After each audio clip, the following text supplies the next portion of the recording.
Bienvenue sur Top Invest, la chaîne des tops d'investissement. Ici, on parle essentiellement d'entreprises de qualité. Avons-nous une opportunité d'investissement sur dollar général? C'est la question à laquelle on va essayer de répondre en se basant sur les états financiers de la compagnie. Je rappelle que ceci représente uniquement mon point de vue et non un conseil d'investissement. Et comme d'habitude, je me réserve le droit de me tromper. C'est une demande spéciale d'un abonné Top Premium. Je rappelle que le lien ici vers le service Top Premium est dans la description de la vidéo. Vous avez également un lien vers la Top Newsletter. Donc, je vous laisse aller voir ça. La Top Newsletter où on partage généralement ici des notes d'analyse sectorielles, d'accord? Donc c'est gratuit, donc je vous encourage massivement à vous abonner à la Top Newsletter. Alors, concernant Dollar Général, c'est une compagnie ici qui souffre à peu près depuis une année. Ok, on voit que entre janvier 2021, excusez-moi, janvier 2023 et aujourd'hui, enfin on va le remettre comme ça, hein.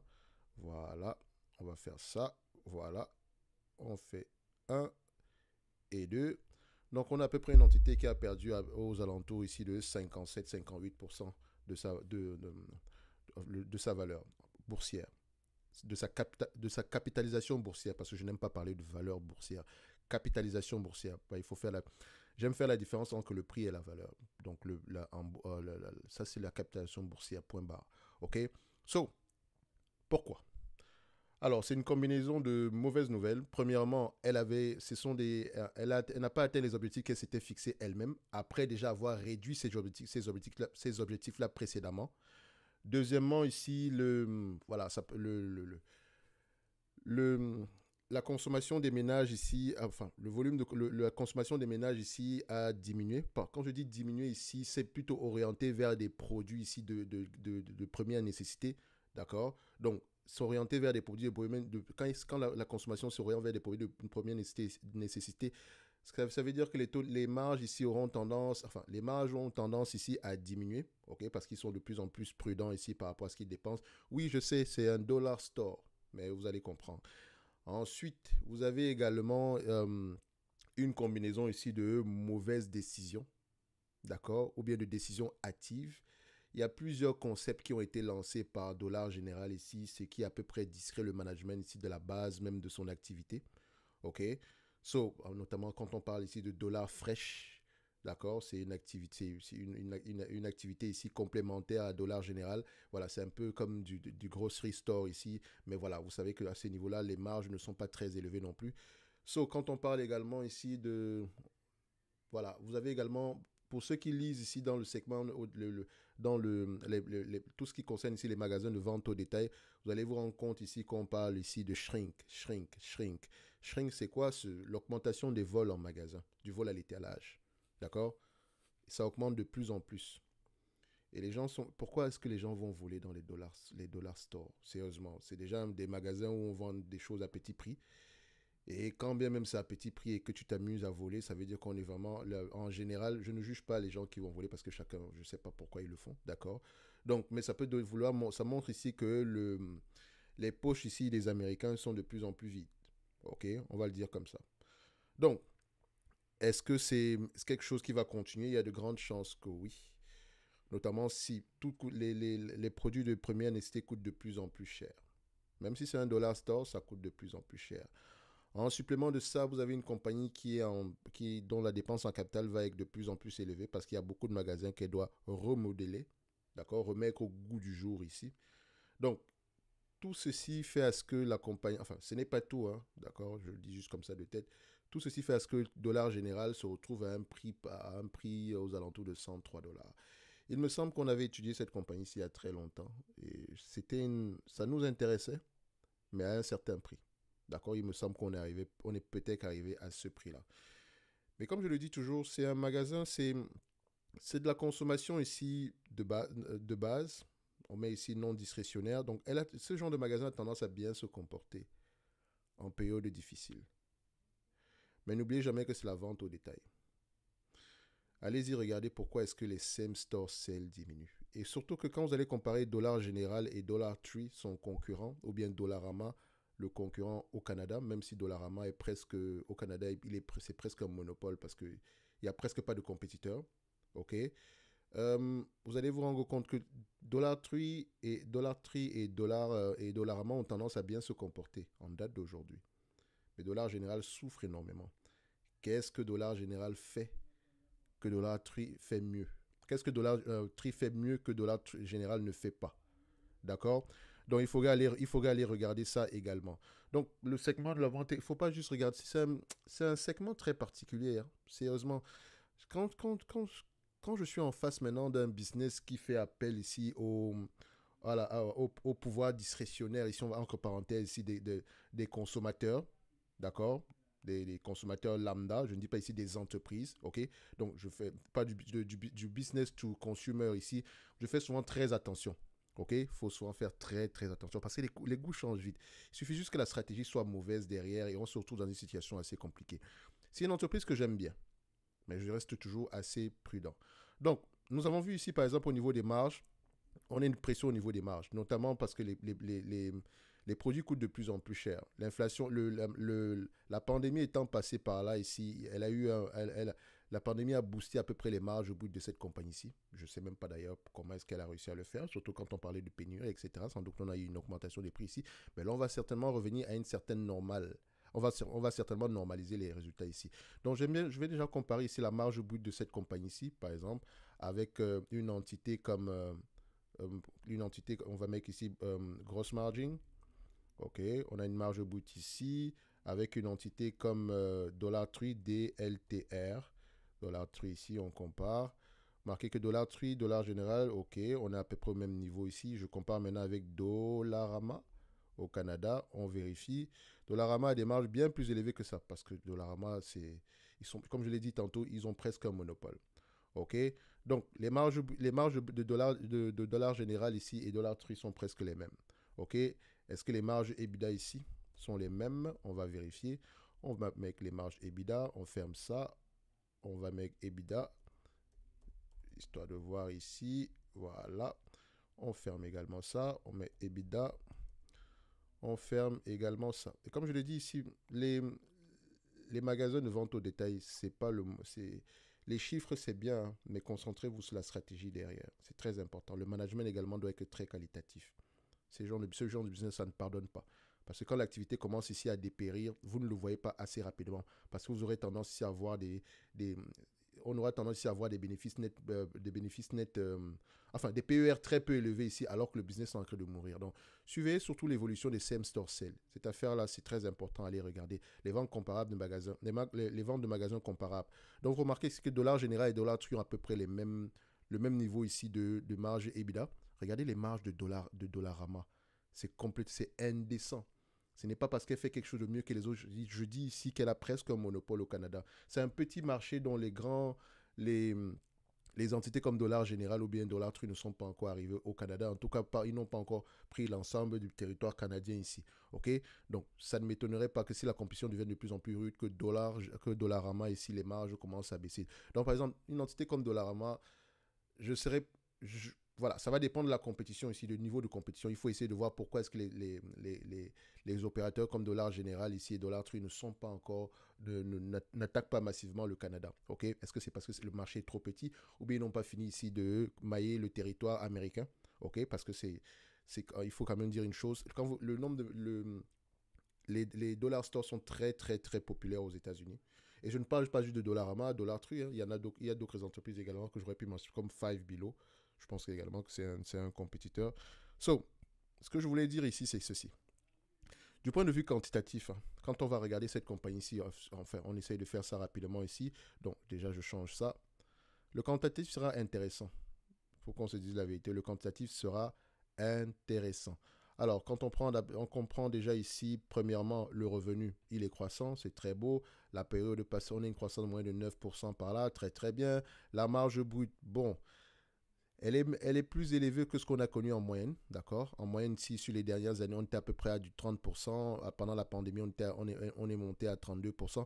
Mais en fait, je pense juste que c'est juste la façon dont c'est présenté ici. Il me semble que c'est même assez correct, entre 30 et 31%. Donc, on va se dire que c'est assez correct ici, d'accord? Ça, c'est juste un effet visuel ici, à mon avis. Enfin, même pas à mon avis, parce qu'il n'y a pas une grosse différence ici entre 30 et 31%. Pourtant, quand vous le marquez ici, c'est comme si c'était énorme. So, ça, c'est la faute à Koifin. Alors, ensuite, la marge but, on va se dire que c'est correct. La marge EBITDA ici, voilà, on va se dire qu'on revient plutôt à une certaine normalisation. Mais on constate également que les marges EBITDA sont en baisse depuis 2013. OK. Quand la marge EBITDA diminue, ça veut dire ici que les dépenses opérationnelles augmentent de plus en plus.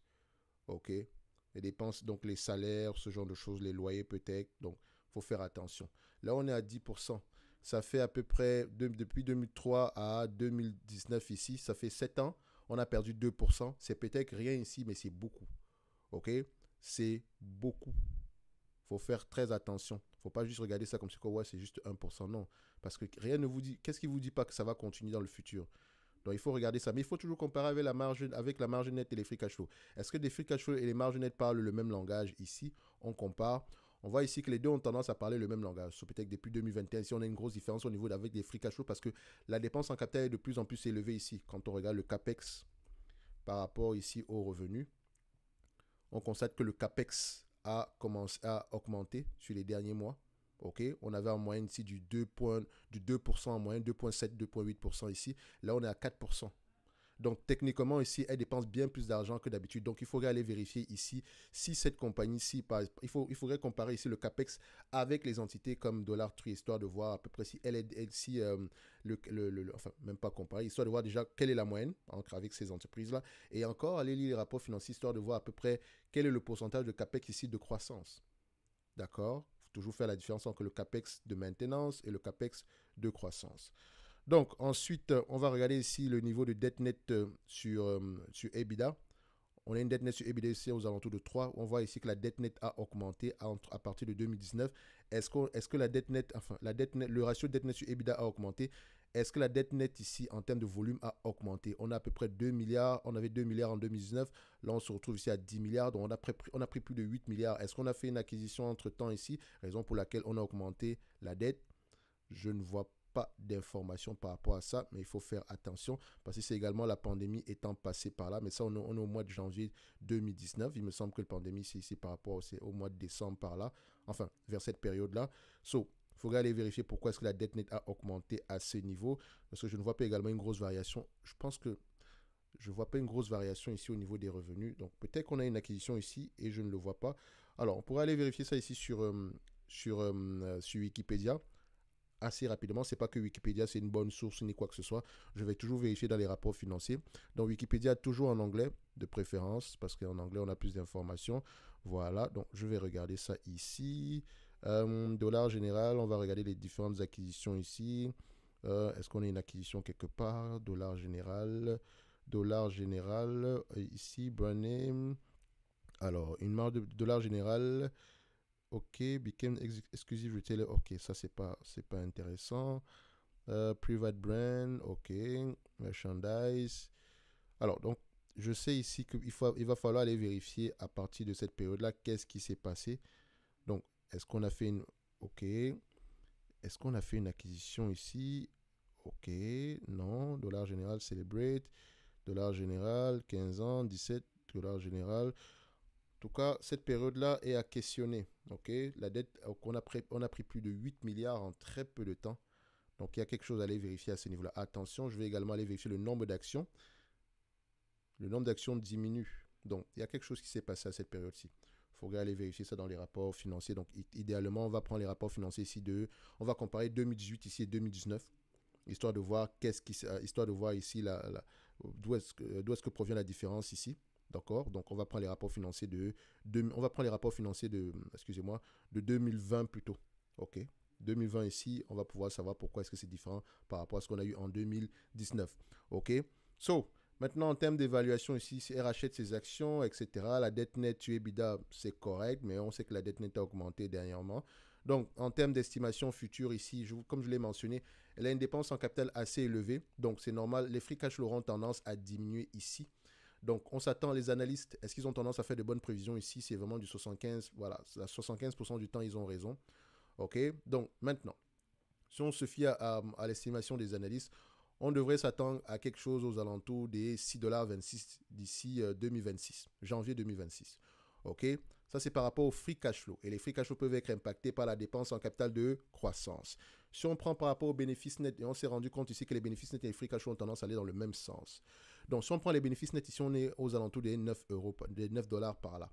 OK? Est-ce qu'ils ont tendance également à faire de bonnes prévisions ici? Oui. Donc, les bénéfices nets ici ajustés ne prennent pas en considération généralement la dépense en capital de croissance. OK? Donc, on a souvent vérifié ici que les free cash flow et les net income ont tendance à aller dans le même sens. Maintenant, quand je prends à peu près les 9 dollars ici, les 9 dollars attendus en 2026 par rapport au prix actuel, on paye à peu près 104 dollars l'action. D'accord? On me demande de payer 104 dollars l'action pour recevoir 9 dollars d'ici 2026. Donc, ça fait à peu près 8,65 $. Maintenant, tout va dépendre. Est-ce que l'entreprise ici a les capacités d'atteindre ces 9 dollars-là? Il y a des grandes chances que oui. On a déjà eu à générer ce genre de bénéfices nets-là dans le passé. Et il y a de grandes chances qu'on le fasse également dans le futur, si et seulement si la stratégie ici, entreprise par le management, fonctionne. OK? C'est pour ça que c'est important ici d'avoir confiance. C'est important ici de questionner la qualité du management. OK? Donc, ça, ce sont les éléments quantitatifs. Ces éléments quantitatifs-là seront intéressants. On va se dire que l'entreprise en date d'aujourd'hui, ça peut être intéressant. Le marché aura tendance, pour ce genre d'entité, surtout si la croissance est élevée, on a eu tendance à payer 20 fois les bénéfices. Et quand je dis 20 fois les bénéfices, c'est vraiment le niveau élevé.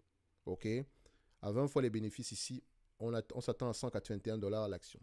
Moins la dette nette. Et on va regarder le niveau de dette nette ici.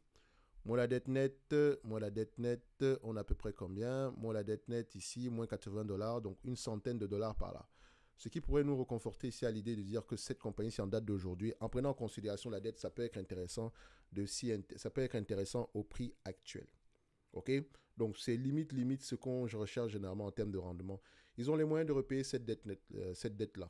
D'accord? C'est 80 dollars ici. Dans moins de 10 ans, ils peuvent rembourser la dette nette. OK?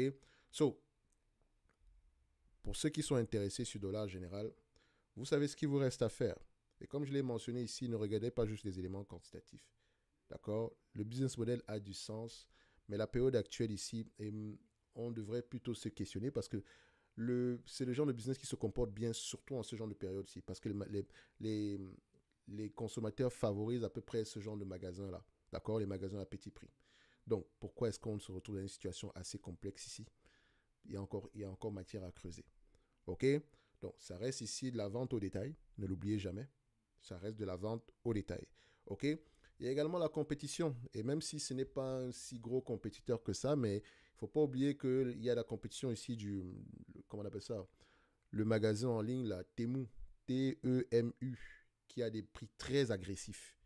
D'accord? C'est sûr qu'il n'attaque pas Dollar Général sur l'ensemble de ses produits ici, mais il y a quelques produits ici, voilà, qui peuvent, par exemple, si tu veux, des ustensiles de cuisine, ce genre de choses-là, tu peux les retrouver au même prix sur les Temu, par exemple, les Temu Store, en ligne directement, que ce soit sur Amazon même d'ailleurs. OK? So, la compétition reste de plus en plus rude. D'accord? Il faut faire très attention. Dans tous les cas de figure ici, Dollar Général, s'il vous plaît, voilà.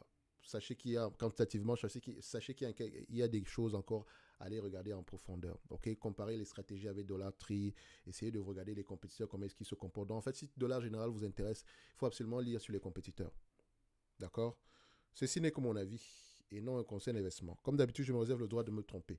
Un like, un abonnement, un commentaire, ça fait toujours plaisir. N'oubliez pas, en lien dans la description de la vidéo, vous avez la top newsletter qui est gratuite, d'accord, où on envoie généralement ici des notes d'analyse sectorielles, ok, et ainsi que parfois certains deals sur l'ensemble des services de Top Invest, ok. On va se donner rendez-vous sur la prochaine vidéo et d'ici là, portez-vous bien. Merci.